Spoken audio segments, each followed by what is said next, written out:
davet edirik.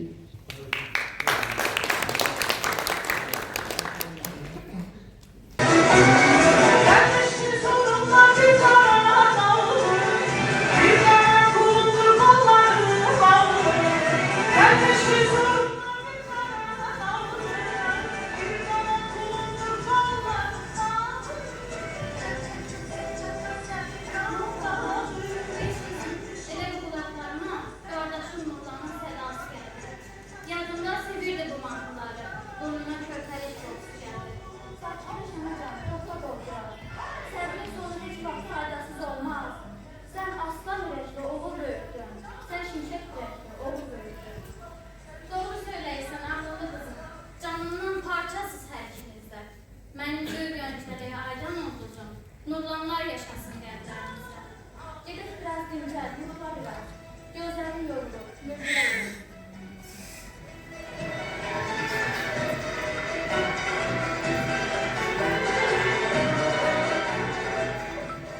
Ay Nurlan, nə yapan çöldürsünüz?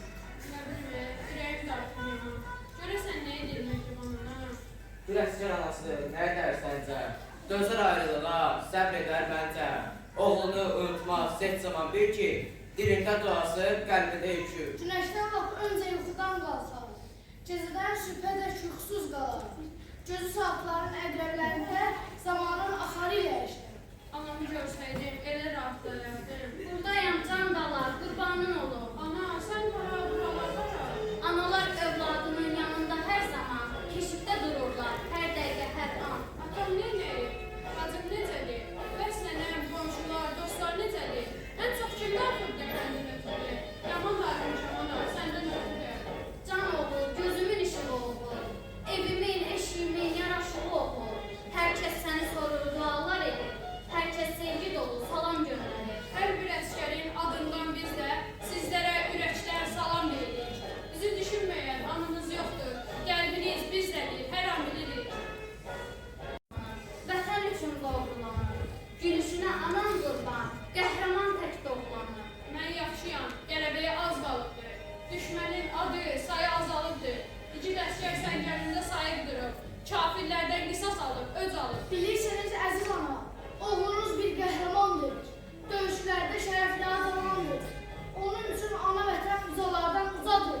O vətəni uzaq tutur, vətən onu uzaldır. Onun üçün bu vətənin çiçəyi də dəyərlidir. Əsl əsgər niyyətlidir, əsl əsgər əməllidir. O dağlar tərk əzəmətlə savaşlara atılandır. Ən qorxulu döyüşlərə nərə çəkib baxmalıdır. Hər birimiz analardan bu vətənə əmanətsiz. Bizim üçün dağ vüqarlı, şir cüssəli əzəmətsiz. Nurlanın özünə də, sözünə də qurban olur. Qələbənin soraqını tarixlərə bəxş eləsin. Sağ ol ana, evimizə salam apar. De ki, Nurlan sizi sevir, dünya gedər. Getmə bala, dayan biraz. Getmə Nurlan.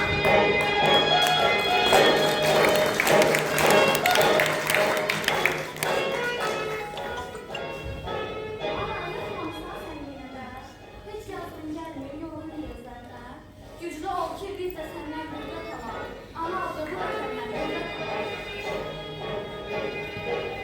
Şəhidlərin anaları elə vətənin özüdür. Duaları, arzuları elə vətənin sözüdür. Güclü olun, var olun ki, bu millət də güclü qalsın. Toxtaq olun, ey analar, qanımızın bahasına qazanılan qələbəmiz daim olsun. Anaların əlləri